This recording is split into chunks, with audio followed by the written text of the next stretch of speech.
बाबा साहब ने ये कहा था, जब तक इस देश का हुक्मरान बहुजन समाज नहीं बनेगा तब तक मेरा बनाया हुआ संविधान ईमानदारी से लागू नहीं हो सकता। बेंच ने जो कार्य किया है हमको बूथ तक बताना है। भाजपा ने कहा अगर 400 पार सीट आ गई तो बाबा साहब का बनाया हुआ संविधान, भारतीय संविधान हम बदल देंगे।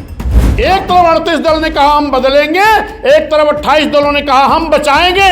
बाबा साहब ने कहा था इस देश का संविधान मैं इतना मजबूत बनाया हूं कि आसानी से इसको बदला नहीं जा सकता।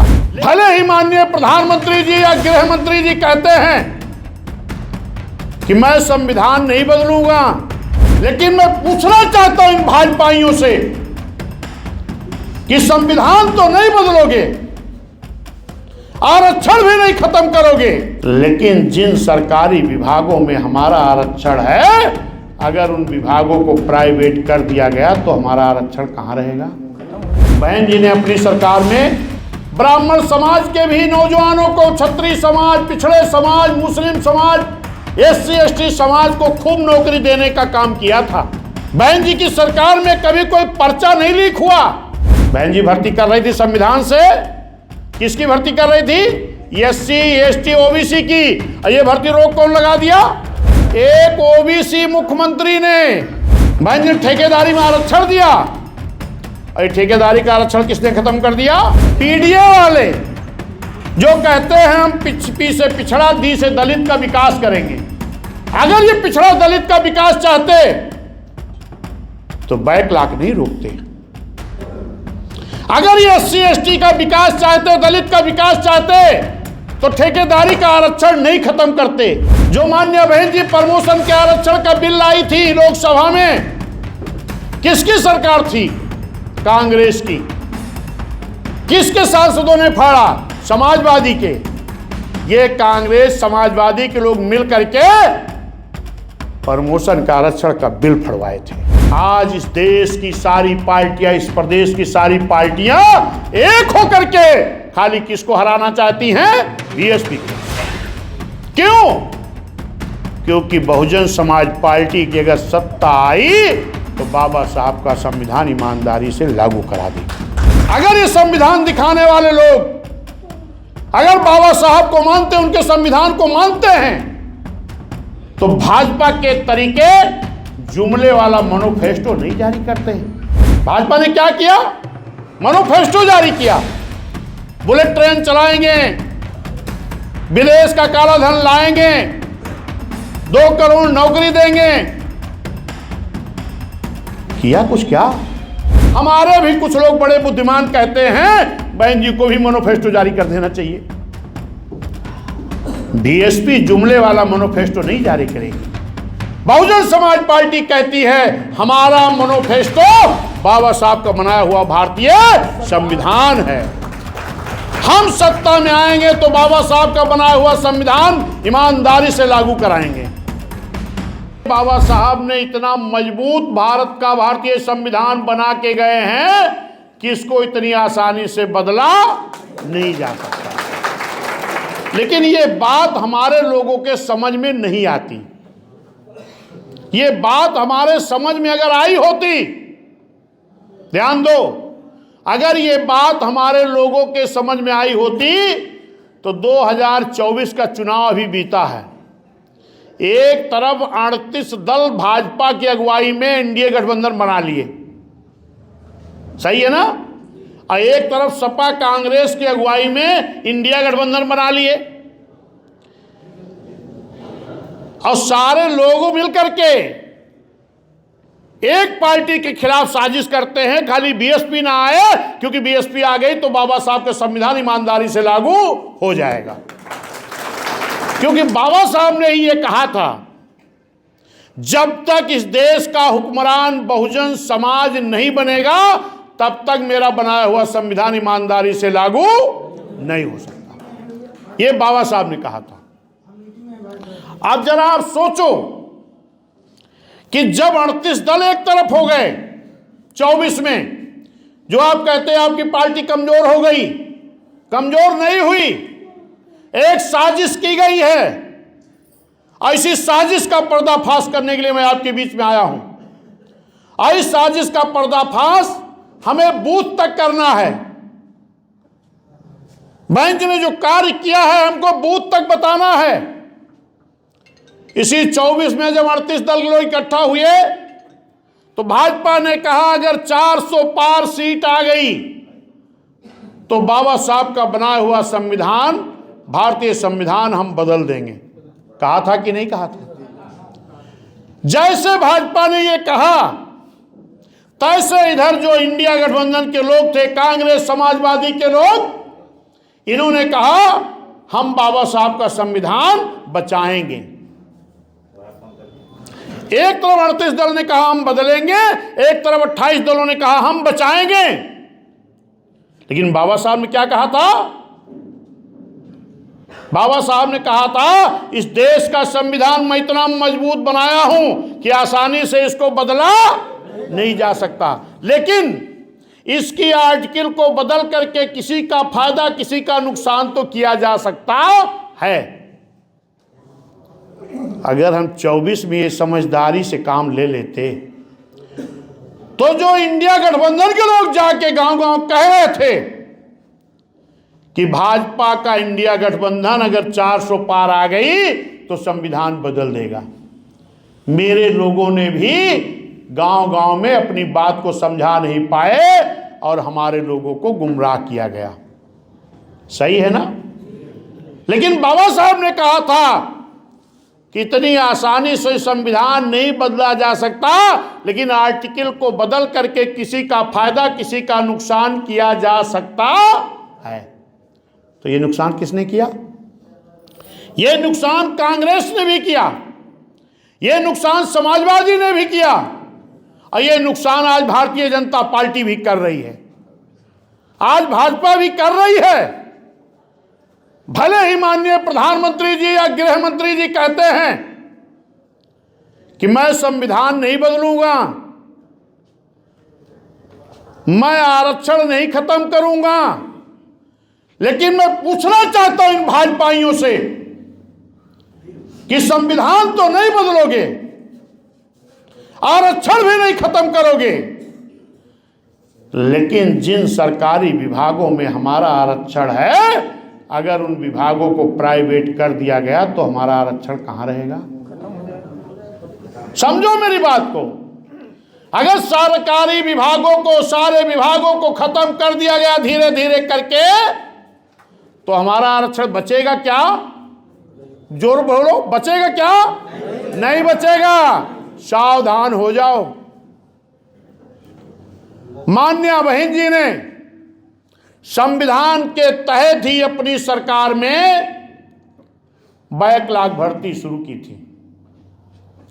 बहन जी ने अपनी सरकार में सरकार के माध्यम से ब्राह्मण समाज के भी नौजवानों को, क्षत्रिय समाज, पिछड़े समाज, मुस्लिम समाज, SC ST समाज को खूब नौकरी देने का काम किया था।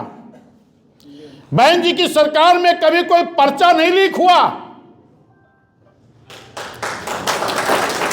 लेकिन इसके बाद माननीय बहन जी ने कहा सभी जिलाधिकारियों को, हमने तो हर समाज के नौजवानों को शासन के, सरकार के माध्यम से हमने रोजगार देने का काम किया, नौकरी देने का काम किया, लेकिन माननीय बहन जी ने सभी जिलाधिकारियों से कहा कि जरा एक सर्वे करो।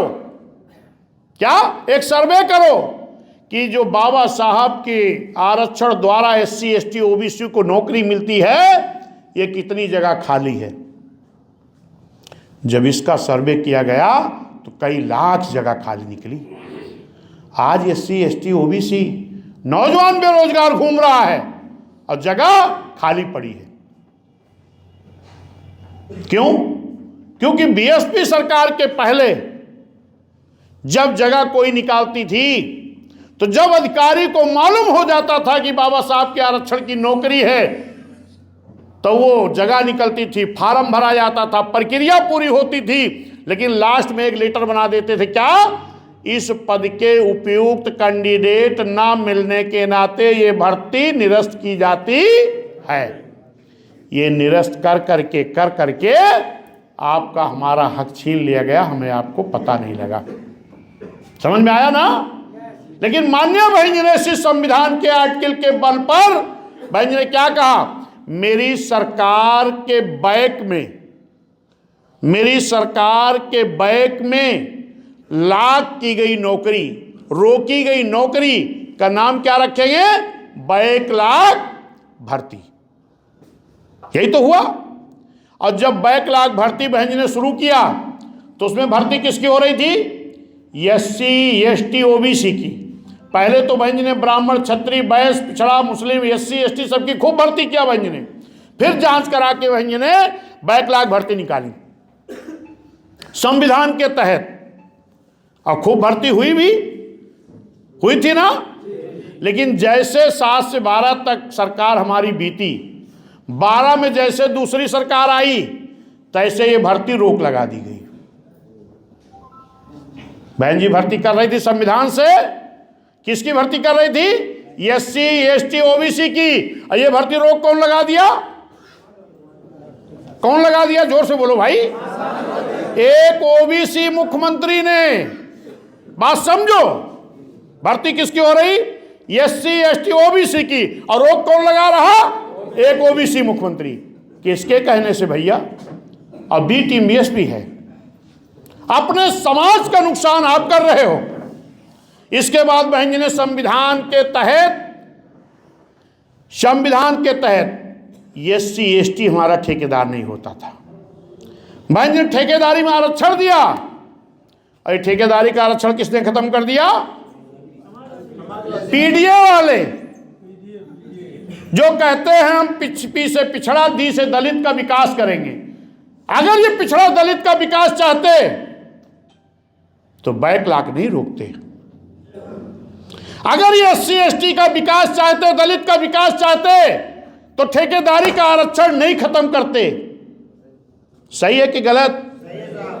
अगर ये दलित का विकास चाहते, SC ST का विकास चाहते, तो जो माननीय बहन जी ने SC ST समाज के लोगों का प्रमोशन किया था, बाबू से बड़े बाबू, तहसीलदार से SDM, DYSP से SP, इनको डिमोशन करके अपमानित नहीं करते।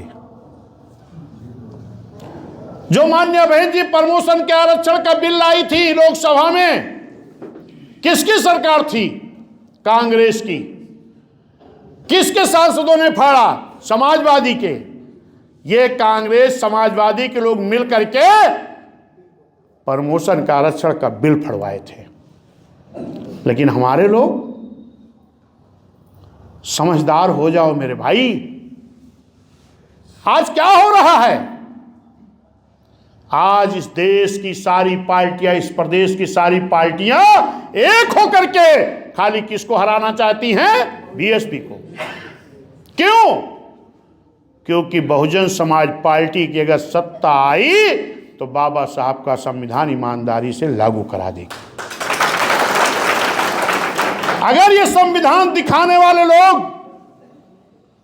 जो संविधान दिखाते हैं, अगर ये संविधान दिखाने वाले लोग अगर बाबा साहब को मानते हैं, उनके संविधान को मानते हैं, तो भाजपा के तरीके जुमले वाला मैनिफेस्टो नहीं जारी करते हैं। भाजपा ने क्या किया? मैनिफेस्टो जारी किया। बुलेट ट्रेन चलाएंगे, विदेश का काला धन लाएंगे, 2 करोड़ नौकरी देंगे। किया कुछ? क्या किया कुछ? अगर सवाल हमारे पत्रकार बंधु करते हैं तो क्या कहते हैं? ये तो जुमला था। उसी तरीके से आज कांग्रेस समाजवादी के लोग भी अलग अलग मैनिफेस्टो जारी करते हैं। हमारे भी कुछ लोग बड़े बुद्धिमान कहते हैं बहन जी को भी मैनिफेस्टो जारी कर देना चाहिए। BSP जुमले वाला मैनिफेस्टो नहीं जारी करेगी। बहुजन समाज पार्टी कहती है हमारा मैनिफेस्टो बाबा साहब का बनाया हुआ भारतीय संविधान है। हम सत्ता में आएंगे तो बाबा साहब का बनाया हुआ संविधान ईमानदारी से लागू कराएंगे। बाकी लोग दिखाएंगे तो संविधान, लेकिन चुनाव आएगा तो भाजपा के तरीके जुमले वाला मैनिफेस्टो जारी करेंगे। अगर किसी ने बिहार में कहा कि हम 10,000 देंगे तो हमारे यूपी वाले कहा थे हम 40,000 देवे। क्या है ये? क्यों जनता को धोखा दे रहे हो?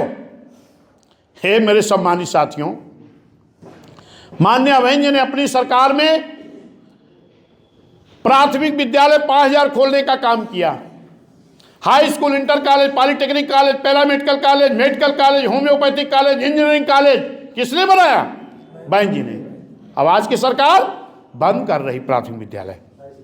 अगर इतनी बात हमारे आपके समझ में नहीं आएगी तो फिर हमें आपको जहां से माननीय साहब बहन जी निकाल के लाए हैं वहां पहुंचाने में लोग देरी नहीं करेंगे। समझ में आ रहा ना? बहन जी ने पुलिस की भर्ती की, मास्टर की भर्ती की, गार्ड की भर्ती की, आंगनबाड़ी की भर्ती की, सहायक आंगनबाड़ी की भर्ती की, और एक भर्ती बहन जी ने नया पद सृजित करके निकाला। कौन सी? सफाई कर्मी। बहन जी ने भर्ती क्यों निकाली? बहन जी ने भर्ती क्यों निकाली? बहन जी जानती हैं, बहन जी भी गरीब परिवार से निकल करके आई हैं। बहन जी को मालूम है कि आज भी गरीबी के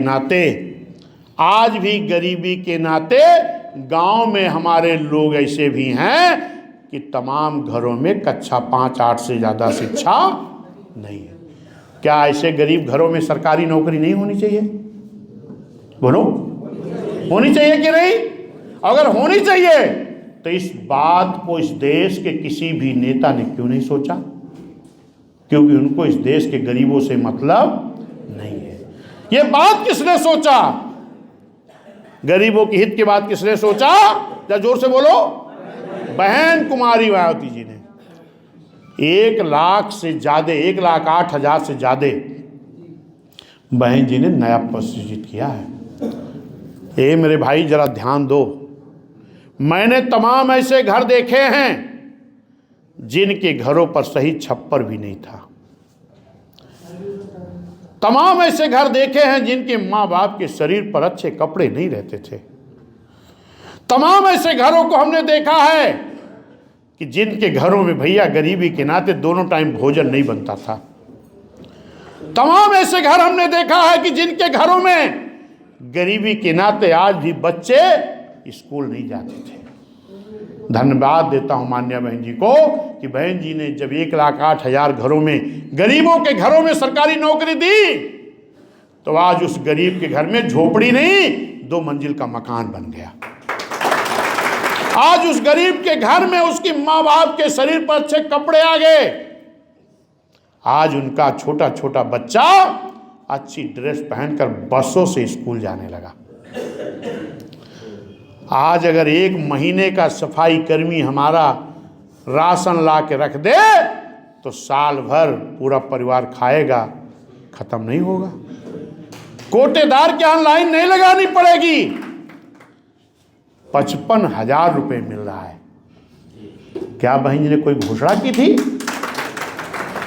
पार्क जो बने वहां गार्ड में कितने लोग हैं नया पद सृजित करके। लेकिन आज भाजपा सरकार में जगह तो निकलती है, फार्म भरे जाते हैं, लेकिन जब हमारा बच्चा परीक्षा देने के लिए जाता है, चाहे वो ब्राह्मण का बेटा हो, क्षत्रिय का बेटा हो, मुस्लिम का हो, पिछड़ा का हो, SC ST का हो, वो कहता पापा हमने जो फार्म भरा था हमारा सेंटर तो गाजियाबाद गया है, मेरठ गया है, कानपुर गया है। तो बाप कहता बेटा इतना पैसा तो नहीं है कि होटल में रुक जाओ। लेकिन जो 1,500 बच्चा पाता है, परीक्षा देने जाता है, तो उसके माँ बाप ने इतना पैसा नहीं दिया कि मेरठ में जाकर के होटल बुक करके रहे। हमारा वो नौजवान भाई प्लेटफार्म पर पेपर बिछा करके सोता है, और जब सुबह सेंटर में पहुंचता है, जहां जिस विद्यालय में सेंटर है, तो जब सेंटर पर पहुंचता है तो पता लगती कि पर्चा तो लीक हो गया।